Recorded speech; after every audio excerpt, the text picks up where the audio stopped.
UPI payments के लिए जल्द ही बायोमेट्रिक्स का इस्तेमाल हो सकता है। आने वाले वक्त में कुछ ऐसा ही होने वाला है। अभी आप कोई भी पेमेंट करते हैं तो हर बार 4 से लेकर 6 डिजिट का एक कोड आपको डालना पड़ता है, लेकिन फ्यूचर में शायद आपके बायोमेट्रिक्स ही काफी होंगे। जून 2025 की आरबीआई की पेमेंट सिस्टम इंडिकेटर्स रिपोर्ट बताती है कि यूपीआई ट्रांजैक्शंस वॉल्यूम 18.39 बिलियन तक पहुंच गई है, जिसकी total value 24.03 lakh crore rupees है। अब जरूरत है यूपीआई ट्रांजैक्शंस की सेफ्टी की।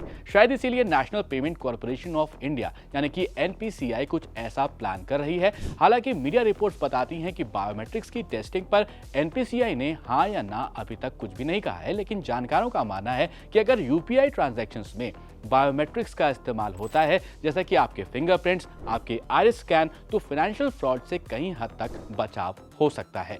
अब समझिए कैसे काम करता है बायोमेट्रिक्स। इसके 3 अलग अलग स्टेजेस होते हैं। पहला होता है डेटा कैप्चर का। यहाँ पर इंसान बायोलॉजिकल डेटा को रिकॉर्ड करता है, जैसे आपकी फिंगरप्रिंट हो गई, आपका फेस रिकॉग्निशन हो गया, आइरिस स्कैन हो गया, वॉइस रिकॉग्निशन हो गई, सिग्नेचर डायनामिक्स हो गए, इसके अलावा डीएनए या फिर पाम प्रिंट पैटर्न। जो भी जरूरत होती है उसके हिसाब से ये रिकॉर्ड आपसे लिया जाता है। इसके बाद नेक्स्ट स्टेज होती है डेटा प्रोसेसिंग की। इसमें रिकॉर्ड किए गए डेटा को डिजिटल फॉर्म में बदलकर एक यूनिक टेम्पलेट बनाया जाता है।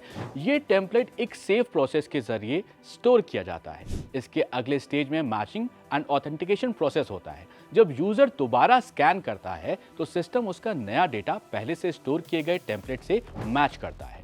अगर दोनों मैच हो जाते हैं तो इंसान की पहचान वेरीफाई हो जाती है। अभी तक आप अपने मोबाइल फोन को अनलॉक करने में इसका इस्तेमाल करते हुए आए हैं। आधार कार्ड बनवाने चाहते हैं तो अभी आपसे डेटा लिया जाता है। पासपोर्ट कंट्रोल, इमिग्रेशन में भी इसका इस्तेमाल होता है। इसके अलावा अगर आप बैंक में जाते हैं तो बैंकिंग और फाइनेंशियल ट्रांजैक्शंस में भी इसका इस्तेमाल होता है।